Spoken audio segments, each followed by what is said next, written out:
Hello दोस्तों, super success class में आपका स्वागत है। आज बाल विकास के कुछ महत्वपूर्ण प्रश्न हम देखेंगे। नंबर 1, बच्चों के सामाजिक विकास को प्रभावित करने वाले कारक कौन कौन से हैं? आर्थिक तत्व है। नंबर बी, सामाजिक परिवेश जन्य तत्व है। सी, शारीरिक तत्व है। डी, वंशानुगत तत्व है। बच्चों के सामाजिक विकास को प्रभावित करने वाले कारक कौन से हो सकते हैं? इसमें आर्थिक तत्व, शारीरिक तत्व, वंशानुगत तत्व, सामाजिक परिवेश जन्य तत्व।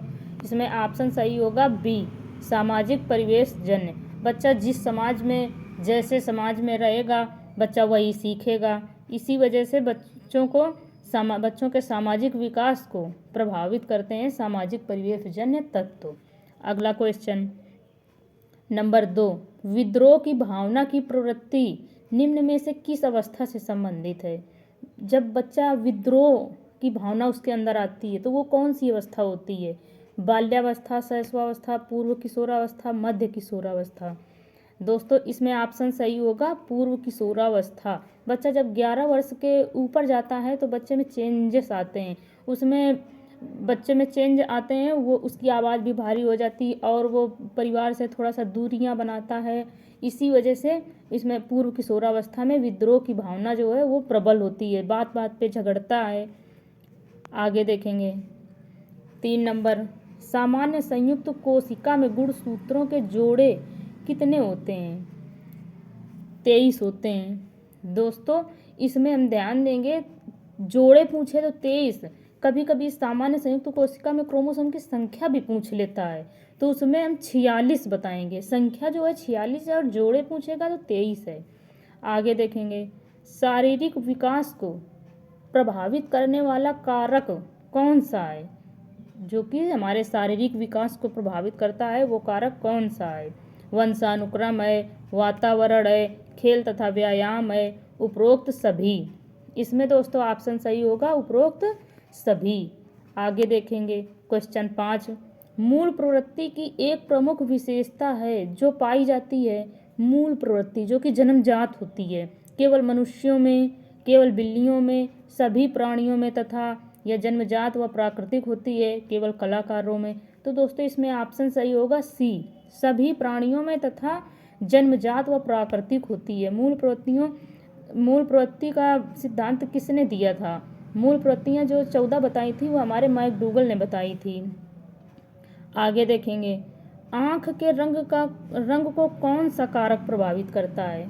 आँख के रंग को कौन सा कारक प्रभावित करता है? वातावरण, आनुवंशिकता, हार्मोन, समाज। इसमें ऑप्शन सही होगा दोस्तों बी, आनुवंशिकता। जो आनुवंशिकता हमारी है तो वो आँख के रंग को प्रभावित करती है। आगे देखेंगे 7वां क्वेश्चन, आहम निर्देशित होता है। आहम कैसे निर्देशित होता है? हम कैसे पता चलता है? सुख के सिद्धांत द्वारा, बी, वास्तविकता सिद्धांत द्वारा, सी, आदर्शवादी सिद्धांत द्वारा, डी, सामान्य सिद्धांत द्वारा। इसमें दोस्तों ऑप्शन सही होगा सी, आदर्शवादी सिद्धांत द्वारा आहम निर्देशित होता है। आगे देखेंगे 8वां क्वेश्चन, निम्नलिखित में से कौन सा एक सही क्रम है? अंडाणु, शुक्राणु, ब्लास्टोसिस्ट, युग्मनज। बी, ब्लास्टोसिस्ट, अंडाणु, शुक्राणु, युग्मनज। सी, ब्लास्टोसिस्ट, युग्मनज, अंडाणु, शुक्राणु। डी, अंडाणु, शुक्राणु, युग्मनज, ब्लास्टोसिस्ट। इसमें दोस्तों ऑप्शन सही होगा डी, अंडाणु महिला के अंडाणु, पुरुष के शुक्राणु, दोनों मिले युग्मनज, फिर ब्लास्टोसिस्ट। नंबर 9, बाल मनोविज्ञान का क्षेत्र है। नंबर 1, ए, केवल शैशवावस्था की विशेषताओं का अध्ययन है। बी, केवल गर्भावस्था की विशेषताओं का अध्ययन है। केवल बाल्यावस्था की विशेषताओं का अध्ययन है। गर्भावस्था से किशोरावस्था तक की विशेषताओं का अध्ययन है। इसमें दोस्तों ऑप्शन सही होगा बाल मनोविज्ञान का जो हमारा क्षेत्र है वो गर्भावस्था से किशोरावस्था तक की विशेषताओं का अध्ययन है। आगे देखेंगे प्रश्न 10, वह अवस्था जो कि माता के 21वें गुणसूत्र जोड़े के अलग न हो पाने के कारण होती है वो क्या कहलाती है? Down syndrome, Klinefelter syndrome, Turner syndrome, Wilson syndrome. इसमें दोस्तों डाउन सिंड्रोम, ऑप्शन ए सही होगा, डाउन सिंड्रोम। 21वां जो माता का गुणसूत्र होता है उसके अलग ना हो पाने के कारण डाउन सिंड्रोम रोग हो जाता है। आगे 11वां डॉट डॉट के अनुसार बालक का विकास आनुवंशिकता तथा वातावरण का गुणनफल है। वुडवर्थ, नंबर 1 वुडवर्थ की परिभाषा है, नंबर बी गैरेट की है, नंबर सी हॉलैंड की है, नंबर डी थॉर्नडाइक की है। के अनुसार आनुवंशिकता तथा वातावरण का गुणनफल है। दोस्तों इसमें ऑप्शन सही होगा वुडवर्थ। आगे देखेंगे 12वां विकास के मनोसामाजिक सिद्धांत का प्रतिपादन किसने किया था। विकास के मनोसामाजिक सिद्धांत का प्रतिपादन किसने किया था। एरिक्सन ने किया था। इसमें दोस्तों ऑप्शन सही होगा एरिक्सन। मनोसामाजिक सिद्धांत जो था हमारा वो एरिक्सन ने दिया था। दोस्तों एक वीडियो में हम स्पीड में करके दोस्तों जितने भी सारे इम्पोर्टेंट सिद्धांत हैं सारे सिद्धांत एक वीडियो में 10 मिनट के वीडियो में पूरे सारे सिद्धांत करा देंगे। आपके लिए UP TET, C TET, super TET में बहुत ही महत्वपूर्ण साबित होंगे। आगे देखें 13वां क्वेश्चन, जन्मजात व्यक्तिक गुणों का योगफल है। समानता है, निरंतरता है, वंशानुक्रम है, युयुत्सा है। दोस्तों इसमें ऑप्शन सही होगा वंशानुक्रम।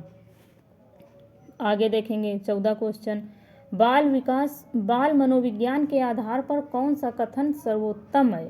सारे बच्चे एक जैसे होते हैं, कुछ बच्चे एक जैसे होते हैं, कुछ बच्चे विशिष्ट होते हैं, प्रत्येक बच्चा विशिष्ट होता है। दोस्तों इसमें ऑप्शन सही होगा बाल मनोविज्ञान के आधार पर कौन सा कथन सर्वोत्तम है, यानी प्रत्येक बच्चा विशिष्ट होता है। इसमें हम पक्षपात नहीं कर सकते हैं कि नहीं कुछ बच्चे विशिष्ट होते हैं या कुछ ऐसे होते हैं। इसी वजह से वाटसन ने कहा था कि बच्चा एक कोरी, प्लेटो ने कहा था बच्चा एक कोरी प्लेट है, यानी कोरी स्लेट के तरीके है। कोरी स्लेट यानी प्लेट, प्लेटो ने कहा था। हमने इस तरीके से रिलेट करके याद किया था। आगे देखेंगे 15वां, शारीरिक वृद्धि और विकास को कहते हैं। शारीरिक वृद्धि और विकास को क्या कहते हैं। अभिवृद्धि। शारीरिक वृद्धि और विकास को कहते हैं अभिवृद्धि। आगे देखेंगे 15वां, बाल मनोविज्ञान का केंद्र बिंदु है। नंबर 1 यानी ऑप्शन ए अच्छा शिक्षक है, नंबर बी बालक, सी शिक्षण प्रक्रिया, डी विद्यालय। बाल मनोविज्ञान का केंद्र बिंदु बालक होता है। इसमें ऑप्शन सही होगा बी। 16वां नंबर, बाल विकास में ऑप्शन ए प्रक्रिया पर बल है, ऑप्शन बी वातावरण और अनुभव की भूमिका पर बल है, नंबर सी गर्भावस्था से किशोरावस्था तक का अध्ययन है, नंबर डी उपरोक्त सभी पर है। नंबर डी उपरोक्त सभी पर है। क्वेश्चन 17 बाल विकास का अध्ययन क्षेत्र है। ऑप्शन ए बाल विकास की विभिन्न अवस्थाओं का अध्ययन, नंबर बी वातावरण का बाल विकास पर पड़ने वाले प्रभाव का अध्ययन, नंबर सी वैयक्तिक विभिन्नताओं का अध्ययन, नंबर डी उपरोक्त सभी।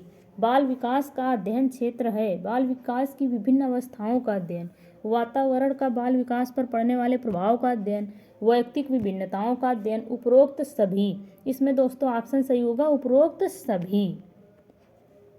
आगे देखेंगे 18वां क्वेश्चन, बाल्यावस्था की प्रमुख मनोवैज्ञानिक विशेषता क्या है। परनिर्भरता, सामूहिकता की भावना, धार्मिकता, अनुकरणात्मक प्रवृत्ति का अभाव। इसमें दोस्तों ऑप्शन सही होगा सामूहिकता की भावना। प्रश्न नंबर 19, किशोरावस्था में श्रमिकों की तीव्रता किस प्रकार प्रकट होती है। किशोरावस्था में श्रमिकों की तीव्रता किस प्रकार प्रकट होती है। ऑप्शन ए प्रतिकूल पारिवारिक संबंध, नंबर बी व्यवसाय की समस्या, नंबर सी नई परिस्थिति के साथ समायोजन, नंबर डी उपरोक्त सभी। ऑप्शन ए प्रतिकूल पारिवारिक संबंध, व्यवसाय की समस्या, नई परिस्थिति के साथ समायोजन, ऑप्शन डी उपरोक्त सभी। दोस्तों इसमें ऑप्शन सही होगा ऑप्शन डी। आगे देखेंगे 20वां क्वेश्चन, स्वकेंद्रित अवस्था होती है बालक के जन्म से 2 वर्ष तक, ऑप्शन बी 3 से 6 वर्ष तक, नंबर सी 7 वर्ष से किशोरावस्था तक, नंबर डी किशोरावस्था में। दोस्तों स्वकेंद्रित अवस्था कब से कब तक होती, जन्म से 2 वर्ष तक। आगे देखेंगे 21वां, विकास के किस काल को अत्यधिक दबाव और तनाव का काल कहा गया है? विकास के किस काल को अत्यधिक दबाव और तनाव का काल कहा गया? ये कोटेशन किस अवस्था की है और किसने कहा भी है? ये कहा तो स्टेनले हॉल ने था। और ये किशोरावस्था, प्रौढ़ावस्था, बाल्यावस्था, शैशवावस्था, ये किस अवस्था की परिभाषा है? किशोरावस्था की परिभाषा है। आगे देखेंगे, बाल विकास की परिभाषा का अध्ययन क्षेत्र है जो मानवीय सामर्थ्यों में परिवर्तन का परीक्षण करता है। नंबर बी, जीवन अवधि के दौरान व्यवहार की व्याख्या ढूंढेगा। नंबर सी, बच्चों की वयस्क तथा वरिष्ठ नागरिकों के साथ तुलना करेगा। नंबर डी, किसी बच्चे के संज्ञानात्मक, सामाजिक तथा दूसरे सामर्थ्यों के क्रमिक विकास के लिए उत्तरदायी होगा। दोस्तों इसमें ऑप्शन सही होगा डी, किसी बच्चे के संज्ञानात्मक, सामाजिक तथा दूसरे सामर्थ्यों के क्रमिक विकास के लिए उत्तरदायी होगा। अगला क्वेश्चन 23वां, बच्चे के सामाजिकरण में परिवार की भूमिका होती है। ऑप्शन ए कम महत्वपूर्ण, ऑप्शन बी रोमांचकारी, ऑप्शन सी मुख्य, ऑप्शन डी गौड़। इसमें दोस्तों ऑप्शन सही होगा डी गौड़। धन्यवाद दोस्तों। यदि आपको क्लास अच्छी लगी हो तो आप लाइक करें, सब्सक्राइब करें और शेयर करें दोस्तों। और इसी प्रकार से आपको कंटिन्यू क्लास चाहिए तो आप नीचे कमेंट बॉक्स में कमेंट करें। Bye bye.